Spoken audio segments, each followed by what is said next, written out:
It's Monday night. It's August 14th, 2023, episode 352 of the Tan and J-Man Show is streaming live on the ISC Sports Network, along with their Twitter page and their YouTube channel and the Tan and J-Man Show Facebook page. Hope everybody's having a fantastic Monday night. Ready to talk some sports. I'm back from Mexico from my honeymoon. I'm looking tanner than most. J-Man, I had to throw that in there. J-Man, how you doing? And I want to give a thanks to your dad, Dan the Man Month, for filling in for me last week. You guys did awesome, like always. Yeah, it was the Tan and J-Man Show Cubs podcast. It was pretty heavily Cubs-centric, but I enjoyed it. Yeah. From what I listened, I enjoyed, yes. Yeah. Tanner, married life. How's one week, about 9 days down. How's it feel? Still getting used to this ring. No. Not yet, but no, it feels good. Now we're back married within the country, so it'll all be good. It'll all be good. No, we're You're not bored with each other yet, right? Not yet. So give her a couple weeks. That time's coming. Oh, give her a couple weeks, maybe a couple hours, But all good. And thanks again for holding down the fort last week. You guys did a good job. And I do have to laugh though that your dad got a bogey, because I've never seen somebody so confident that ends up getting a bogey on the question. That'll happen to you though. You got to be careful. Yeah. Those questions sneak up on you. I know that's why we're never confident. Even though we're pretty sure we know, we're not going to be confident. It's a kiss of death. And we what'd you say last week? We're both 4 over par on the year. I think so. Not very good. 5. We're 5 over par. Oh, even better. I gave us a little too much credit there. Even better, but let's see this week if I can get myself down to 4. It's a baseball question. Bump it up to 6. Ronald Acuna Jr. stole his 55th base on Sunday. He became the first player with 25 homers and 55 stolen bases in a season since who? Wow, that's a good question. Yes. Crazy thing is, it's only August, or mid-August. There's still a lot of time left, and he's the first player to do this since this guy. I will say, I'll give you a hint. This guy did play in our lifetime. I will say that. Pretty deep into our lifetime, our childhood, anyway. He's a pretty special talent, Acuna Jr. Absurd how good he is, and finally, I think he's going to win MVP this year. He should, anyway. I've been picking him the past couple of years, and he's only 24, 25 years old. So, and his team is rolling. They are good. Matt Olson, who has 40-plus homers, over 100 RBIs. Austin Riley, Ozzie Albies. Yeah, that team. I just don't see a team beating them, to be honest. But Birdie Bogey is brought to you by Arlington Public House. Arlington Public House has upscale cuisine in cocktails with a casual atmosphere, located 703 Main Street in Rochester, Indiana. Over the weekend, they had pesto tortellini, 3 cheese-stuffed tortellini, tossed in fresh house-made basil pesto, featuring fresh Noble Gnome basil. Topped with juicy chicken breast and garnished with basil and a roasted lemon wheel, served with choice of soup. Do you like pesto? I don't mind it. I love pesto, and that looks right up my alley. So that's just a little glimpse of what you can get on weekends there at Arlington Public House. But of course, $2 whole smoked wings on Mondays and $1 off domestic beers as well. Hard to beat that. And they also do Taco Tuesdays, so you get tacos. I feel like you didn't say it right. I feel like you have to say it like LeBron does. Taco Tuesday. There we go. Now we're talking. Yeah, I'm a big fan of tacos as well. So. I was gonna say you're not a big fan of LeBron. I thought you were gonna say you're a big fan of LeBron, but not a big fan of LeBron. I am not. But I think we decided we were going to talk some baseball here to start her off. Yes. The dog days of August, and it is feeling like it too. It's kind of sludging along a little bit. We got some races really heating up here. Mainly the wild card races. The division races, all of them are the leaders have at least a 2.5 game lead. and that's the Texas Rangers have a 2.5 game lead over the Astros. Dodgers are running away with the West like we thought they would, 8.5 up. We have the Brewers 3.5 up on the Cubs and the Reds. We have the Braves 11 up. We have Baltimore 3 up, and we have Minnesota 4.5 up there in the AL Central. But as far as the Cubs go, they had a pretty solid week. They went 3-3. Tough road trip heading out to New York to face the Mets. Of course, the Mets are pretty atrocious, and they it's been great. They were 21-3. Yeah, and then they got shut out in game 2 of that doubleheader on Saturday. For a sliver of time, the Mets did drop below the Washington Nationals and were in last place, but now they're a half game up on them. Not that any of that matters when you're that bad. But, Cubs ended up losing 2-3 to the Mets. They should have won on Wednesday. They got whooped on Monday. But then they followed it up, heading to Toronto, a team that on paper, that's probably the toughest road trip outside of division. I mean, the divisional road trips will be tough. I think they do have to go to Cincinnati one more time. And they might be done in Milwaukee. But as far as the rest of their schedule goes, at Toronto was probably the toughest road trip they've had. And they ended up winning 2 out of 3, winning the first 2 games on Friday and Saturday, and played really well during that stretch. And, they had a 500 road trip, which really you can't really be upset about that. Could have been 4-2, but it wasn't. So they just kind of hung in there a little bit. But they ended up losing a game to Milwaukee over the weekend because the Chicago White Sox just roll over, and they better roll over this week. Comes happened twice. It's their Super Bowl now, Josh. I know it. I hate that when the White Sox are bad and the Cubs are good, because it seems like the White Sox give it to them. But Cubs took 2 from them in what's their guaranteed rate changes about yearly anymore there.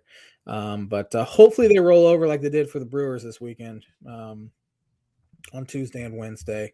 But they are a half game out of a wild card spot. They did have the wild card spot for about the whole week. But the New York Yankees played a big role in the Cubs losing that wild card spot for the time being. Yesterday they blew a 7-1 lead. They were up 4 in the 9th inning, and they ended up giving up 5 runs to the Marlins. And I will go on record and say it is over for the Yankees. It is over for Aaron Boone.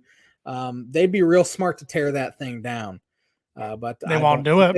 I do not. I agree with you. I don't think the Steinbrenners will want to do that. They've never really had a complete rebuild. As far Not only them, Brian Cashman. I blame a lot on Brian Cashman too. I think they need to get rid of him. Yeah. He's need to go for at least 5 years, maybe longer than that. But yeah, I agree. There's just a lot of things off there. It's just the roster's old for one.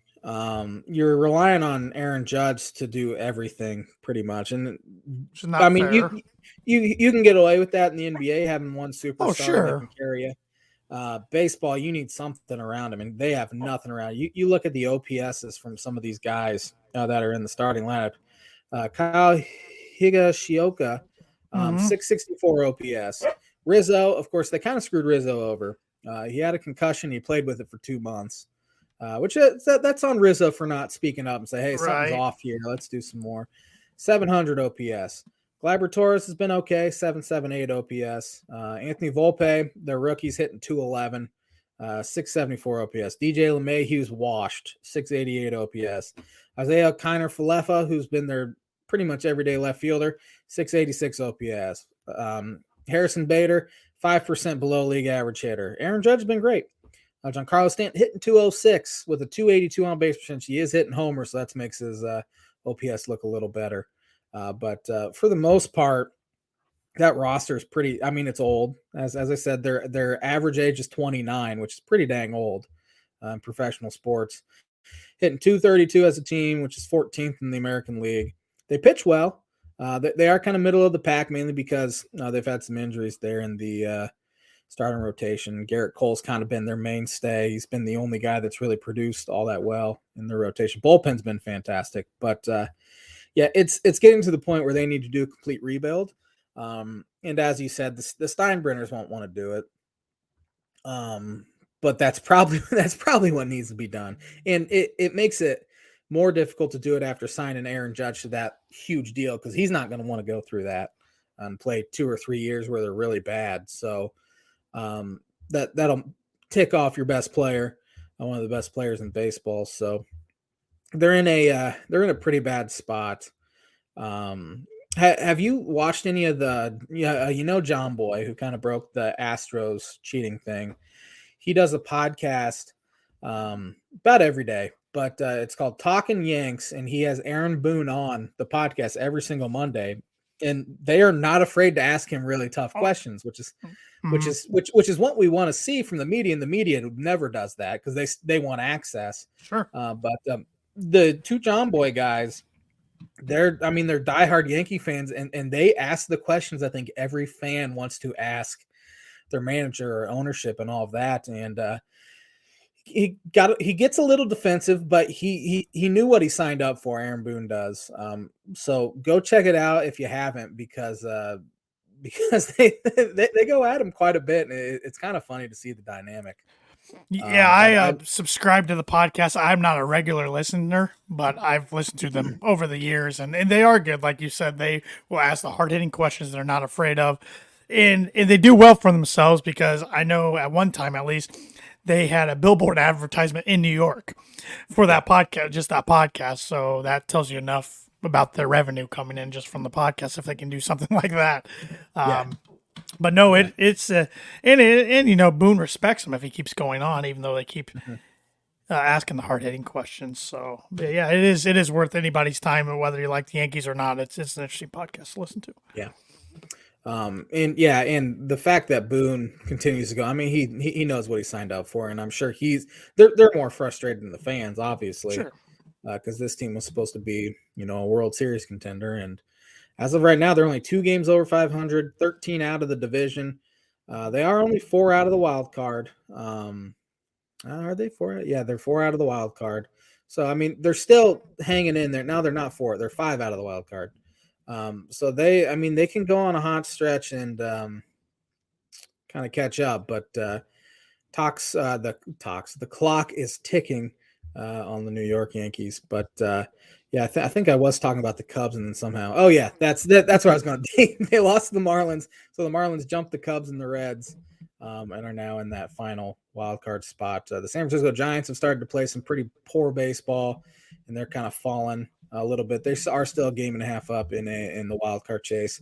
The team that's been horrendous here since the All-Star break are the Arizona Diamondbacks. I want to talk about them tonight, because I remember when we were thinking, I think this team can make the playoffs with their hot start.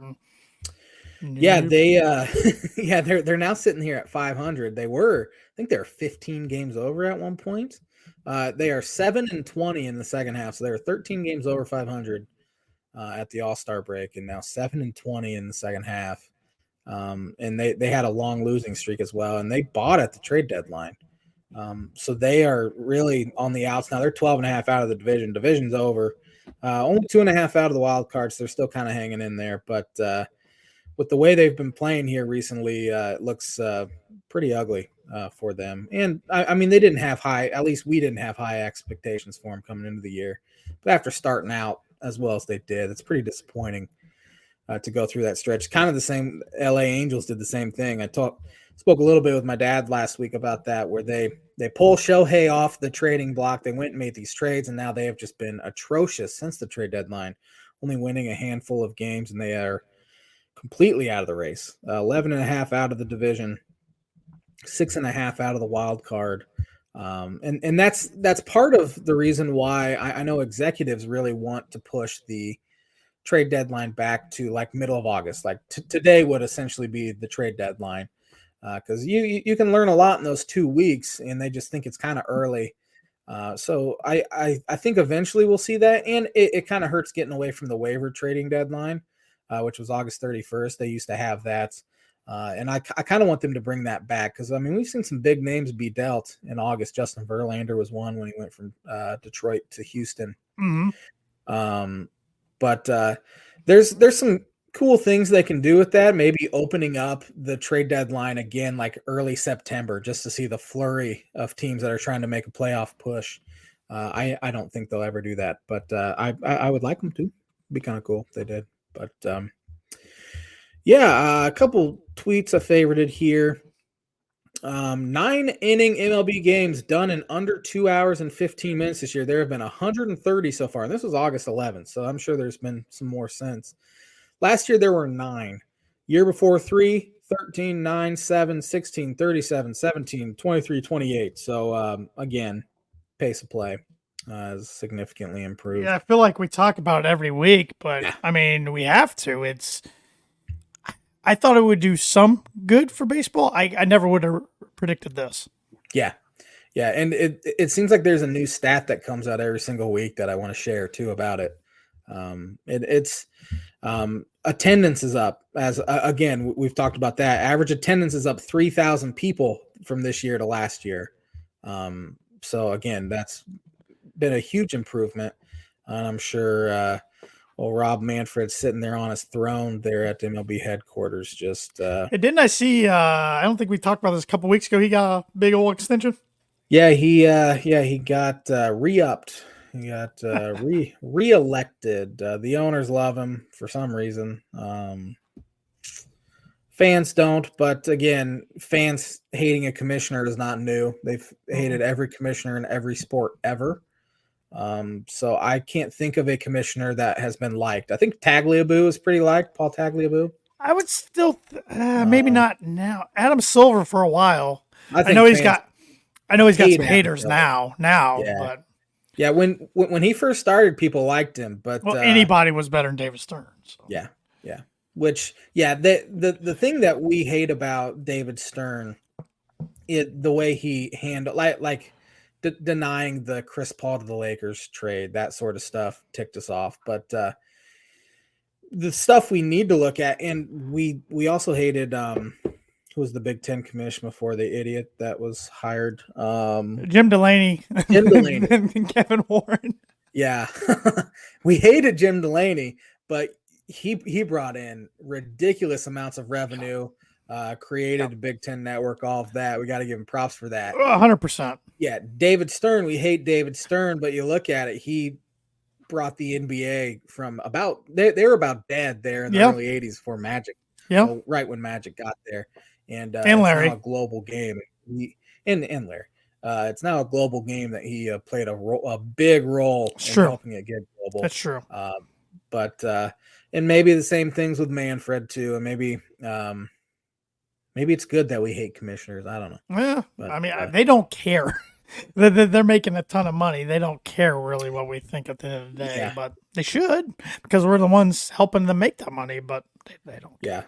Yeah. Well, clearly, I mean, if attendance is up 2,500, 3,000 people, per the average. So obviously, we hate Manfred, but it's not keeping us from going to ball games. No, you're right. You're right. And that's all Manfred cares about. Right. Well, and you even see fan bases that are frustrated with their management, or, Cubs, for instance, still doesn't stop a lot of fans from going to games. No. I mean, it's never going to at the end of the day. We can complain and whine and moan and groan and argue all we want, but at the end of the day, you like your team for a reason. You're going to support your team. It just is what it is. In August, the Cubs and Brewers are both 8-4. The Cincinnati Redlegs are 3-9.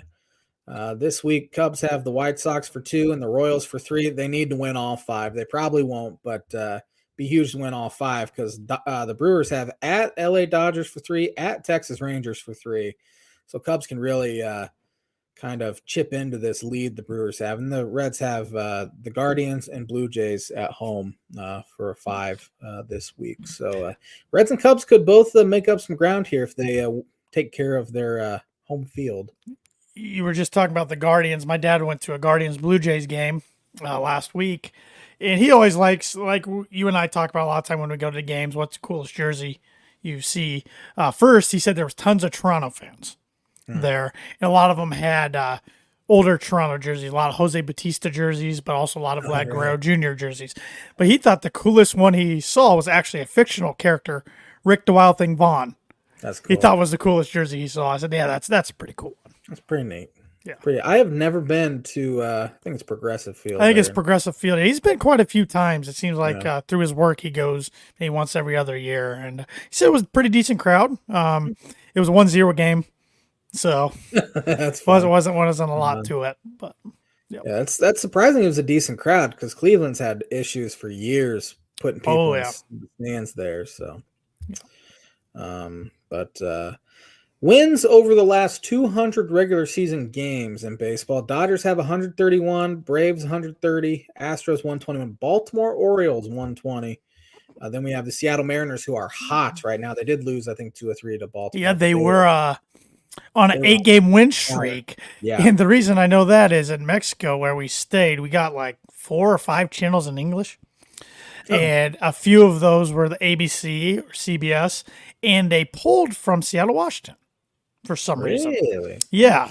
So I got watching a lot of late night sports there on those channels, and it was always Mariners talk. So, and Seahawks talk. So. And I think the Mariners have that 6th spot, the last playoff spot. I believe you're correct. Because they've gotten so hot. So they're a fun team, and I'm glad they got hot because it was fun watching them in the postseason last year, and I hope they get there again. Yeah, it's fun to see a team that kind of breaks through after years, well, especially them not making the postseason since 2001 and handling success well. Because, that's when I'm starting to worry about the Orioles, even though I think they're set up really well for the future. So, all right, if they do make the postseason this year, and what do they do after that? Because look at the Royals years ago. Yeah. They didn't handle their success very well. Different teams, organizations, and setups, but the Royals did get to 2 straight World Series. Yeah, right. The Orioles farm system's still loaded, and they're all real close. Yeah. So they should be good for a long time. But again, as you said, Royals didn't handle that very well either. They had a good 2-3 year stretch, and then it was over. So and that's kind of what happened with the White Sox too. They thought this rebuild's going to be better than the Cubs. That's what the White Sox fans in their front office was saying. And then they made the playoffs twice, and now they're completely done. Yep. So the Cubs are 103-97 of their last 200 regular season games. Cardinals are 101-99, and so are the New York Yankees, 101-99.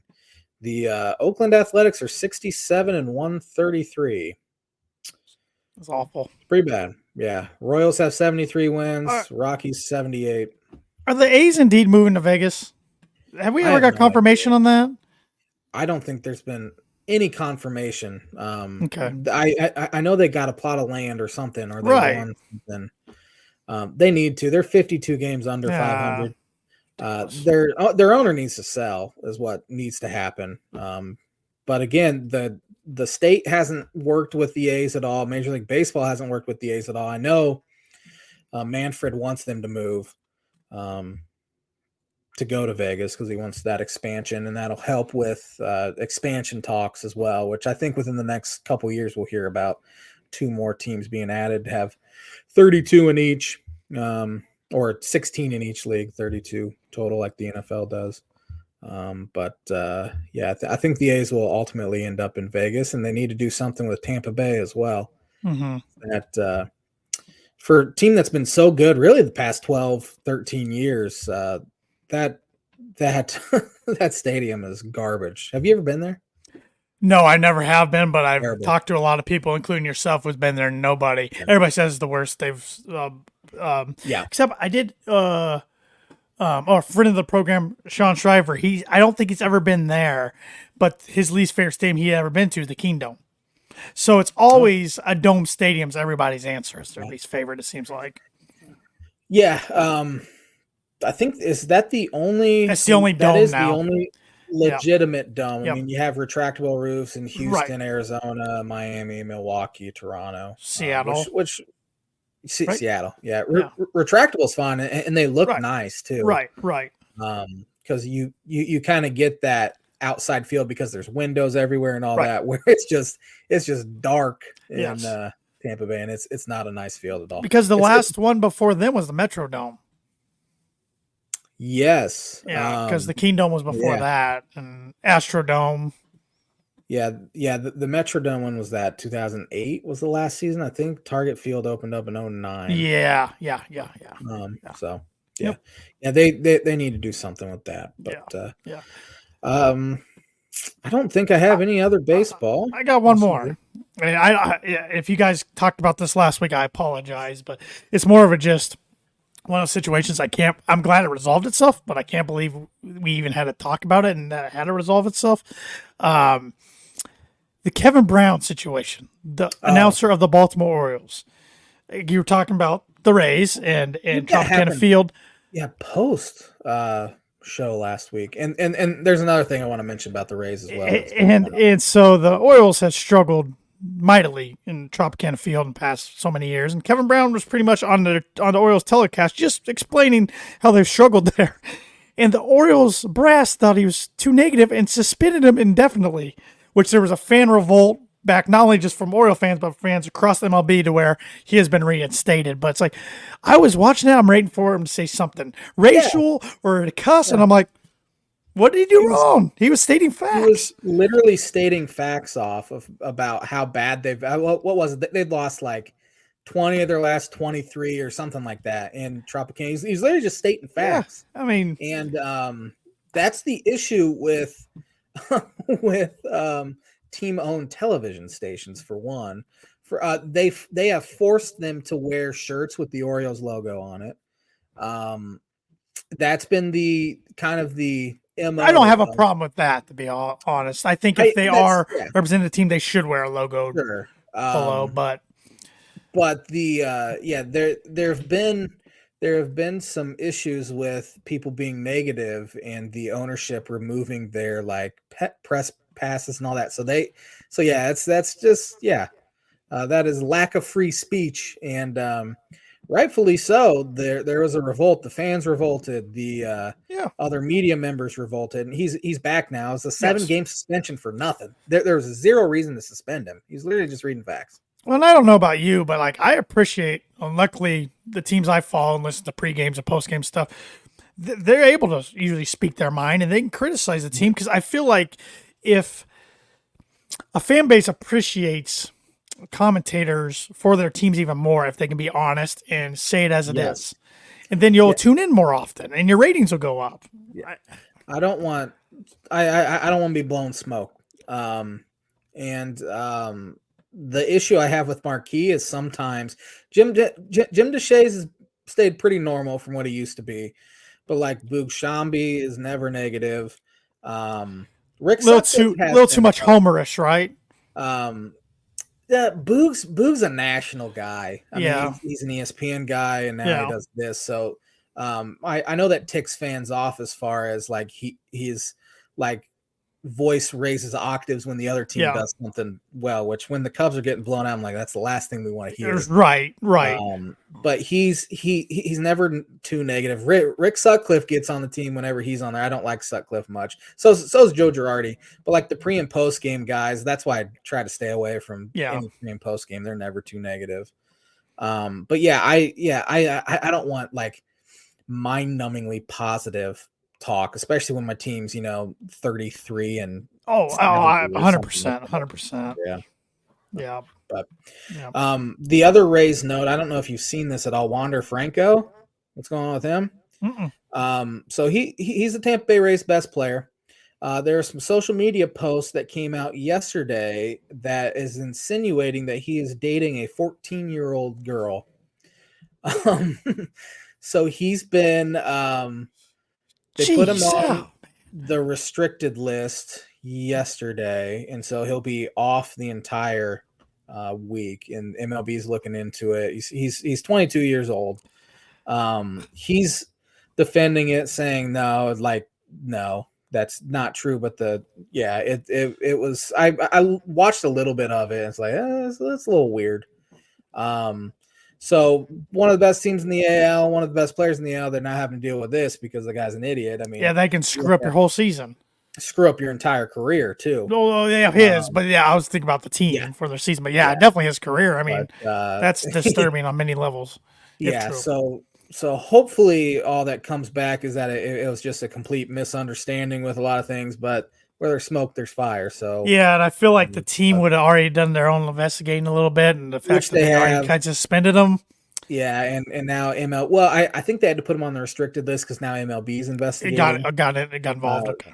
So yeah, we'll see. But yeah, it's not good all the way around. Man, I did not hear about that. That's Yeah, wow. yeah. It kind of spread last night. Now it's all over today. But Okay.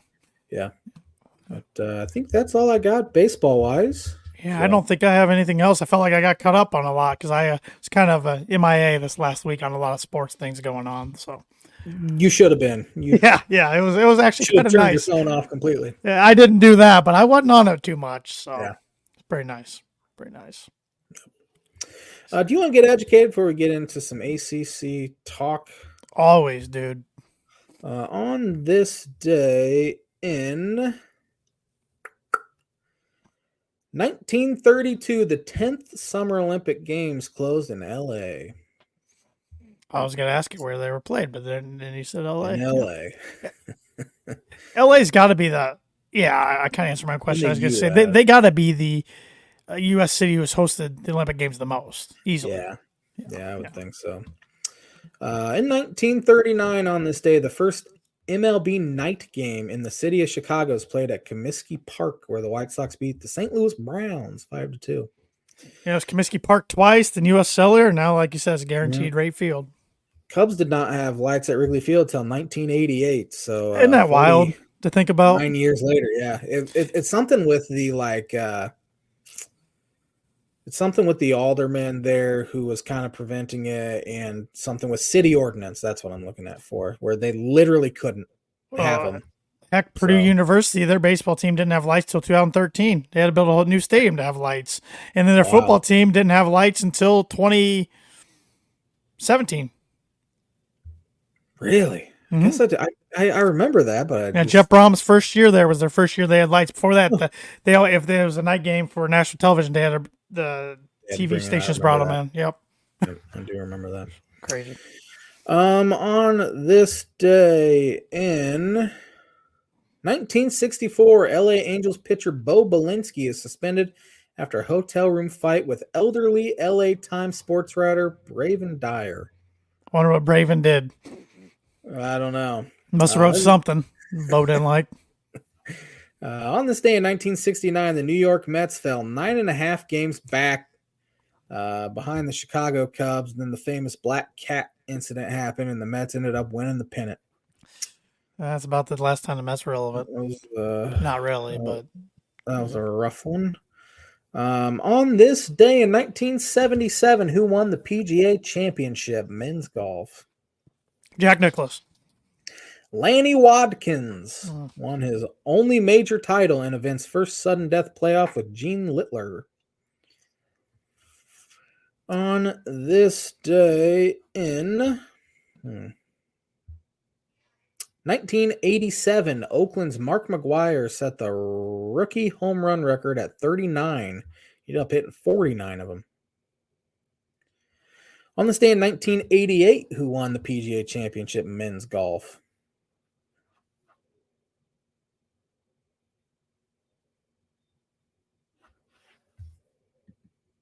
Sorry, did you wrap up the segment? I had to. Oh, no. Sorry. I had to go close my door so we didn't get some background noise there. Oh, I asked who won the 1988 PGA Championship men's golf? 88. I don't know if this guy won. Tom Kite. Jeff Sluman won his only major title by 3 shots from Paul Azinger. We have some breaking news here from Sean Schreiber. Have you looked at your phone here? Just saw it now. Yep. Dalvin Cook signed with the New York Jets. Dalvin to the Jets and Ezekiel Elliott to the Patriots today. So AFC East. Have fun, J-Man. Zeke's washed. I'm not worried about running backs. I wouldn't be either, but yeah. On this day in 1990, the city of Denver voted for a 1% sales tax to pay for a baseball franchise. That's worked out well for them. I guess they have made a World Series, but they've never won a division title, and don't think they're anywhere close to win a division title next decade. Who won PGA Championship on this day in 94? John Daly? This person from Zimbabwe. Does that help you? This Is Vijay from Zimbabwe? Vijay Singh? I don't know. No. Nick Price of Oh Zimbabwe. yeah, South Africa. I'm really dumb. Yep. Let's see. Who won in 2011 on this day? That was Keegan Bradley. Keegan Bradley over Jason Duffner. Yep. Yep. And I believe a lot of Olympics, a lot of Usain Bolt. He's pretty fast. That's going to do it for On This Day this week. And that is the On This Day segment, which is brought to you by, like it is every week, Mooney Woodcrafts. Mooney Woodcrafts is a veteran-owned and operated woodcraft shop based out of North Carolina with Indiana grassroots. They provide 100% hand-cut custom designs that fit your needs, and their pieces are a great addition to any home, office, or man cave. You can see some of their recently completed projects by visiting them at Mooney Woodcrafts on Instagram and on Facebook. And if you let them know the Tan and J-Man Show sent you, you get 15% off your orders. Football season's right around the corner, literally. Oh, man, I can literally around the corner. I mean, 2 weeks. Well, 2 weeks from this past weekend, I guess, we're less than that, is start of college football, technically with week 0. So we're only 3 weeks away from week 1, 4 weeks away from NFL. So if you're looking to get sign made of your favorite college team, favorite NFL team, Thad can do that for you. And not just sports. He can get military design, family signs done. Anything you're looking for made out of wood, Thad can do it for you. So get your orders in. Tell them the Tan J-Man Show sent you. 15% off. ACC football, Atlantic Coast Conference. I'll be honest with you. I'm really ready for the Big Ten preview to get here, so I don't have to do as much research. Well, it's made me learn a lot about teams, but I'm right there with you. We got the ACC / Notre Dame tonight because we're throwing them in there since they're kind of a partial member of the ACC. They play 5 to 6 ACC teams a year. Yeah. And then next week, the SEC. It just means more. And then the Big Ten, the conference we put the most focus in, will be our last one leading up to week 1 of college football. But a lot to talk about tonight. I know you got a family member who's going to be excited about this one. He's going to be excited with what we have to say, I think, about this Florida State Seminoles. Let's lead it off. I'm guessing we both have the Florida State Seminoles winning the ACC. I do. 36 points per game last year and get nearly everyone back on offense. Jordan Travis, their quarterback, 31 total touchdowns. They have Trey Benson, running back, 6.4 yards carry. Johnny Wilson, 897 yards receiving. And then they got transfer wide receivers Keon Coleman from Michigan State, who had over 800 yards, and Winston Wright from West Virginia had over 700 yards. They're going to put up some points. Yeah, Mike Norvell did a great job last year. Questionable first 2 years down there in Tallahassee, but got rolling last year. They're a preseason top 10 team at Darling by a lot to make the playoffs. They were one of your 23 bowl predictions for 2023 was Florida State making the playoff. I like that pick a lot. I'm not ready to make my playoff picks yet, but I like that pick. I'll save that for when we do our Big Ten preview, but I like that pick a lot. Like I said, Jordan Travis is going to be a Heisman contender, or should be. They return a slew of offensive guys. Another guy you did not mention is Jaheim Bell, tight end. He'll be a big factor in that offense. Then their defense, Jared Verse, preseason All-American defensive end. And then they got Fatrell Caprice, lockdown corner who transferred within the ACC from Virginia. So honestly, maybe going from the worst ACC team to maybe the best. In this case. But I think the Noles, they're back. And I do hate when people say college football is better when so-and-so is good. But if you have to make that case, I think Florida State's one of those teams you can throw in there. Yeah, I agree. Who you got finishing runner-up? It was a coin flip between two teams here, in my opinion, but I went with the team that's had the track record of success, and that's the Clemson Tigers. I did as well, and for everybody to note out there, the ACC got rid of the divisions. Okay. I think last year or maybe after last year, so there's no more, what did they call it? Coastal and Atlantic? Atlantic, yeah, that sounds right. I think that sounds right. So no more of that anymore. So it's just kind of like the Big 12 and a lot of these conferences. The best two teams, there you go in the conference championship. Yeah. Their quarterback, DJ Ugalugale, transferred to Oregon State, but he was much maligned there. The fans didn't like him very much, and he got benched a couple times for Kid Klubnik, who is their projected starter. Yep. Running back Will Shipley, 1,100 yards. He's rushing. fun to watch. Yeah, 15 touchdowns. They do have an unproven wide receiver core. Antonio Williams is their top returner, who had about 600 yards last year. But that defense is always nasty. I mean, you look at all the pros, especially on the defensive line. That what's their head coach's name? Well, Dabo Swinney. Dabo has produced is pretty. It's pretty remarkable. Yeah, and the big thing I circled with their schedule, they host Florida State, so the winner of that game will probably be in the driver's seat for the conference championship, I would think. Yeah. Who's your number 3? I have North Carolina finishing 3rd. I have them 4th. Okay. Redshirt sophomore Drake May, 38 touchdown passes, and he was their leading rusher last year. He was a stud last year. Yeah, he'll be a projected top 5 pick, if not the number 1 overall pick heading into this year. And he's only redshirt sophomore. If you remember right, they started off 9-1 last year. Yeah, and then they stumbled at the end. I'm interested to see how Drake May can handle the expectations. You're talking about how he had a good year last year. Well, nothing was expected from him. Now, North Carolina's going to go as he goes. So, and there were all those rumors. Yeah, somebody gave him like a $5 million NIL offer, and he's transferring, but he stuck it out. They do have a new. Go ahead. Sorry. He is one of the top Heisman candidates in draft prospects in the entire NCAA. They have a new play caller, new OC Chip Lindsey. Their defense allowed 30.8 points per game last year. Yes. The defense was pretty atrocious. They do get 8 starters back, but once again, like I mentioned 2 weeks ago, don't know if that's good or bad coming from a defense that gave up 30.8 points per game. Did you know their defense coordinator is Gene Chizik? I did. Yeah, I did. Yeah, so I remember that. Is he the worst national championship head coach ever? That would be a good debate. I mean, I want to say yes, but that might be more recency biased. He lucked into Cam Newton and won a title. Yeah, pretty much. Yeah, pretty much. Yeah, I can't think of another one in college football. Yeah, he probably is the worst. Yeah. They have 2 transfer wide receivers coming in. Devontae Walker from Kent State, who had 900 yards and 11 touchdowns last year, and then Nate McCollum from Georgia Tech, who had over 600 yards receiving.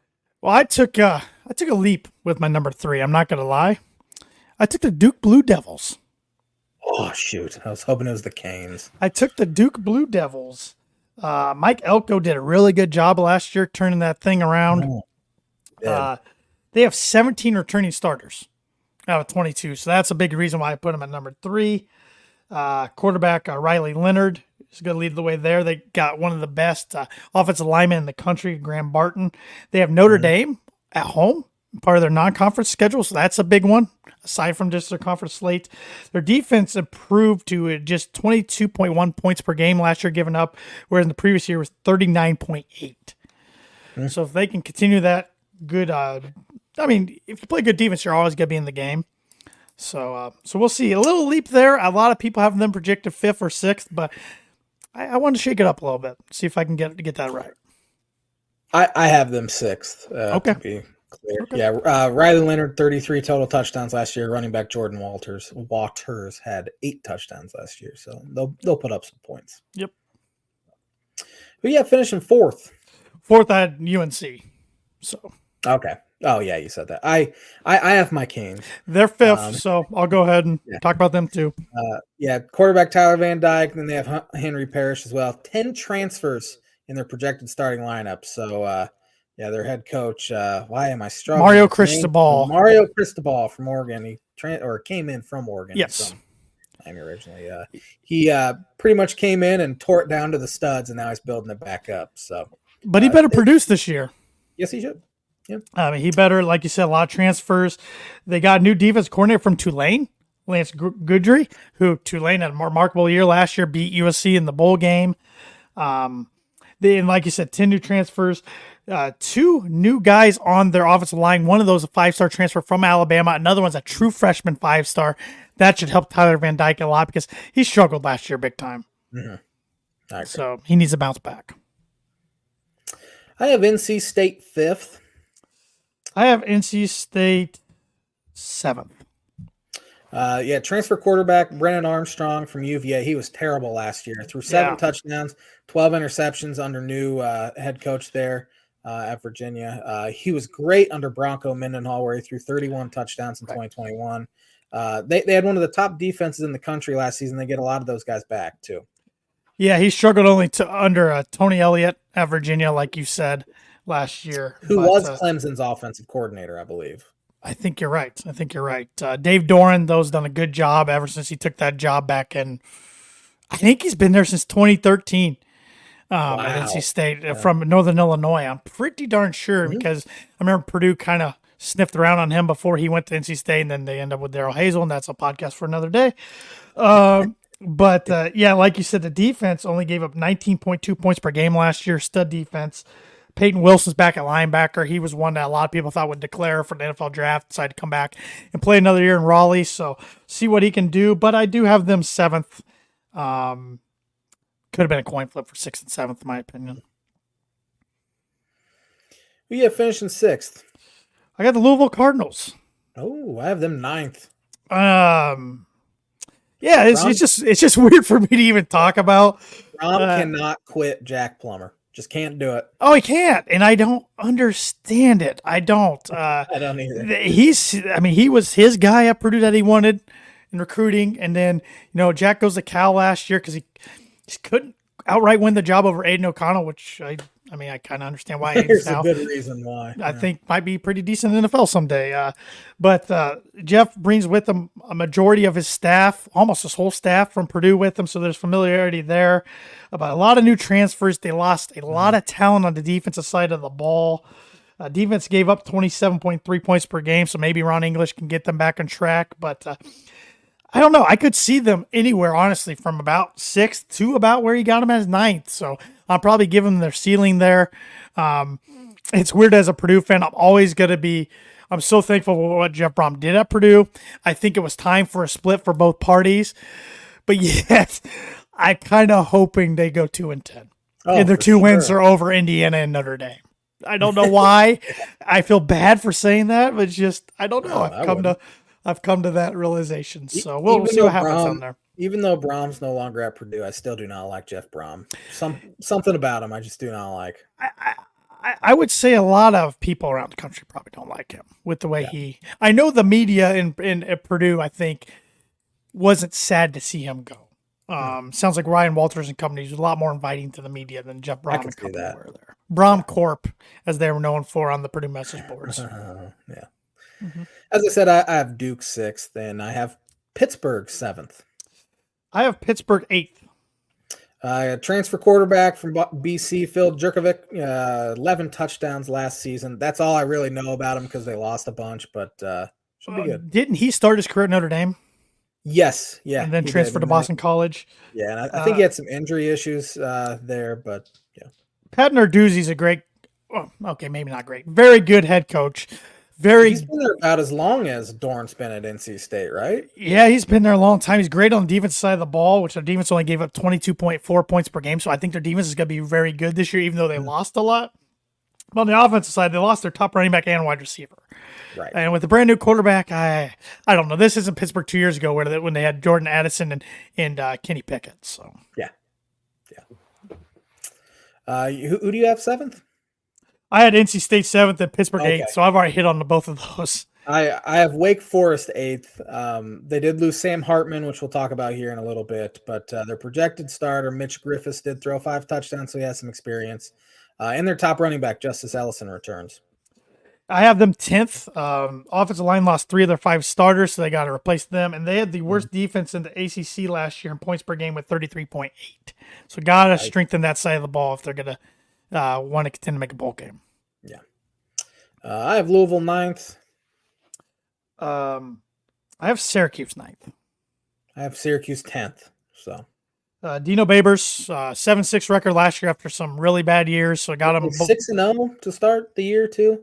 Yes, frustrating one in my opinion against Purdue. That was a stinging loss there, which Purdue's got a chance to get them back in week 3 this year. It's an NBC night game, week 3, which is kind of strange. They lost Sean Tucker to the NFL. Great running back there. They got new OC and DC. So I don't really know what to expect from the Orange. But Garrett Schrader's back, who had a pretty good year, quarterback. And then Aronde Gadsden Jr., who's one of the better tight ends. He's kind of a hybrid tight end wide receiver. They got some good wide receivers back, too. So Baber's teams have always put up points. It's always been a defensive sort of thing. He's such an interesting coach because he takes over for a team and they're good for 2 to 3 years, and he gets his guys in there and they start to tank. So it's kind of interesting. He's never been able to build one up by himself. But I have Syracuse 10th. I have Syracuse 9th, Wake Forest 10th, who we already hit on. So I have Virginia Tech 11th. I can be honest, I didn't write any notes down for 11 through 14. So I got you. My guess. I got you. Brent Pryce, new head coach, or not new head coach. He is the head coach at Virginia Tech. Been there a couple of years now. Only averaged 19.3 points per game on offense. You're not going to win a lot of games only putting up 19 points per game. New quarterback Kyron Drones transfer from Baylor. Another ACC team that plays the Boilermakers. The Boilermakers traveled to Lane Stadium week 2 this year. So. That's still a tough place to play. Oh, very, very tough. Enter Sandman's good the past 10 years or so. But, right. Yeah, Enter Sandman's still one of the cooler traditions in college football. Mm-hmm. Behind them, I have Georgia Tech. I also have Georgia Tech. Brent Key is the head coach there. They got a Texas A&M transfer, Haynes King from Texas A&M. Oh, I just said Texas A&M transfer, but he started the year as A&M's starter last year, and then so he's transferred to Georgia Tech now. They got Texas A&M was a disaster last year. Yes, they were expensive disaster. Yeah. Dominic Blakecock should be their leading wide receiver. He's a Georgia transfer, so Georgia to Georgia Tech, a little interesting there with rivalry. They allowed 39 sacks last year, so offensive line play must improve for the Yellow Jackets. 13th, I have Boston College. I also have Boston College. Jeff Heffley, 3-9 last year after back-to-back bowl appearances. Quarterback Emmett Moorhead, and then the defense gave up 30.3 points per game. It's pretty bad. And last, I got Virginia Cavaliers. They might be the worst Power 5 team in college football this year. Yeah, I remember Tony Elliott was such a hot coaching commodity at Clemson, and he came in to a team. I mean, I think Virginia came in ranked or pretty close to it last year, and he just torched them. Well, awful year, and if you remember correctly, a tragedy strike their season last year, cut short where an ex-player murdered some people and some teammates. Just sad all around. So hopefully they can rebound from that. All I got written down, there's a quarterback competition between Jay Wolfork, who is a Mammoth transfer, and actually I didn't even write down the other guy. I have Tony Elliott in my notes, so I thought, never mind. The other guy had a funny name. I don't know why I didn't write it down. So they're not going to be good. Not going to be good. No, that'll be bad. We got one more team we want to throw in our mix of previews. That's the Notre Dame Fighting Irish. We probably should talk about them more than we're going to, but we're running out of time. Okay, not talking about them. Of course, they're not in a conference, so we don't have them slated to finish anywhere. But do you have a record prediction for the Irish? I should have, but I don't. I think they'll go somewhere like 9-3, 10-2. Of course, they started the year so bad last year. I forget who they lost to week 1, but then week 2 losing to Marshall at home. They lost week 1 last year was Ohio State. Oh, okay, that wasn't a bad loss. Who's on their schedule again this year in South Bend. And they get to host them, so that'll be interesting. They did win 9 of their last 11 games, and they got transfer quarterback, which offense was their issue last year. Sam Hartman, 38 touchdowns, one of the better draft prospects in college football. So, and that defense is always good, and especially under head coach Marcus Freeman. That defense is going to be good. I cannot remember a single person's name tonight. Well, Tommy Reese is now the offensive coordinator at Alabama, so it's going to be interesting to see how Notre Dame does with the new OC. But Sam Hartman should be a Heisman hopeful. Notre Dame fans are going to hate me. They hate me every year, so I'm used to it. I probably have them at their basement at 8-4. I think that's their basement. I think they can get up to 10-2. I don't see 11-1. I don't see them beating Ohio State, even though it's at home. I don't see them beating Clemson I think that's at home. That might be on the road. I don't see them beating USC at home. Those are the 3 real tough ones. I also have them with my Duke prediction at 3rd in AC. I have them losing at Duke. All the other games, I think they pretty much cakewalk through the other games. They do play week 0 against Navy. Over in Dublin. Yeah, so it'll be fun to root against them a week earlier than usual. Then they play Tennessee State week 2 at home. Good for them. Notre Dame fans are especially going to hate you when you have Purdue at 9-3 or something like that. No. It's no, not this year. No. Really? Nope. But I better get through word association real quick. Oh, shoot. I forgot about that. I still have a bucket. Let me do a bucket real quick. Okay. The J-Man's Book Readers of the Week, I think this is very risky and it's probably going to backfire, but I think the Cubs catch the Brewers by next Monday. Ooh. 3.5 out. Cubs hopefully will be able to roll through this 5-game stretch, and then the Brewers hopefully tank. But, yeah. Who's the J-Man's Book Readers Week brought to you by? It is by Indiana Farm Bureau Insurance Agent Travis Watching for life, home, auto, business, renters, workers' comp, and farm insurance. Contact Travis at 219-869-4561. His email is travis.watching@infb.com. Now for the word association, I did not put Notre Dame in this, so this is just ACC. I took a player from every team that some are current active NFL players, some are former, but you've heard of all these guys. Florida State, Jameis Winston. Crab legs. Yes, 100%. 100%. Clemson, Trevor Lawrence. Long hair. I'm gonna try to keep this real short this week since I thought sunshine with long hair. Yes. That's good. Yeah. Duke, Daniel Jones. Overrated. Knew that was coming. Yeah, he sucks. No Danny Dimes love from the J-Man. No, definitely not. North Carolina, Julius Peppers. Hall of Famer. One of the better ones to do it. Miami, Florida made the hardest one because I could have picked 1,000 guys. Jeremy Shockey. Oh, man, he was a character. Good tight end. He was a stud for the Giants for a handful of years. He was tough. Louisville Cardinals, Teddy Bridgewater. One of my least favorite Dolphins of all time. The one thing, I'm getting angry, Tanner. The one thing that quarterback has to do is stay healthy so he can back up the actual starting quarterback, and he couldn't even do that last year. He is now Jared Goff's backup in Detroit, and this pile of garbage. My wife's only been a Bronco fan for this will be her 3rd year, but I think he's her least favorite Bronco of all time. Yeah. She did not like him. Speaking of somebody not liked, at least by me, NC State, Phillip Rivers. I thought you were going to throw Russell Wilson out there because I don't like him either. I could have for you, but elite trash talker. Yeah, he was for a guy who doesn't curse. Pittsburgh, Darrelle Revis. Revis Island. Syracuse, Marvin Harrison. His son's going to be better. At least a better draft. Ooh, okay. I was going to say, oh, man. To ever do it, yeah. Marvin was pretty slick, man. Yeah, pretty smooth. Wake Forest, the hardest one on here. Ricky Prohl. Oh, man. Former Carolina Panther. I think he was a Ram, too, at one time. Yep. Wide receiver. Yeah, played in some Super Bowls. Virginia Tech, Michael Vick.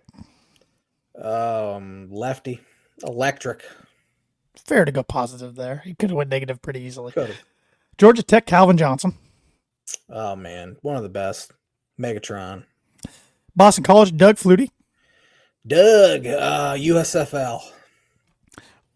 Instead of saying one of the best college football players of all time, he said USFL. Love it. Yeah, Virginia, I'll take your pick. Rondé or Tiki Barber. I don't care which one. I don't like either of them. Bald.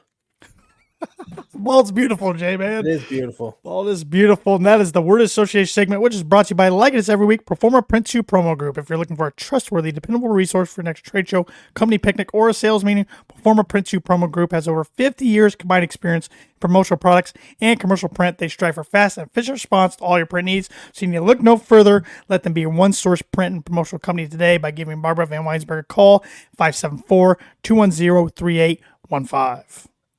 Ronald Acuna Jr. stole his 55th base on Sunday. He became the first player with 25 homers and 55 steals in a season since who? 25 homers, 55 stolen bases. The 55 stolen bases has me at a loss here.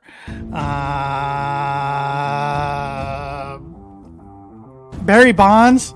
It's a really good guess. Same era. Ricky Henderson. I never would have guessed he hit 25 home runs. I know. That's what made it tough. Steals make sense, but. Yeah. Thanks for watching the Tan and J-Man Show. We'll be back at it with our SEC college football predictions next week. Have a fantastic week, everybody.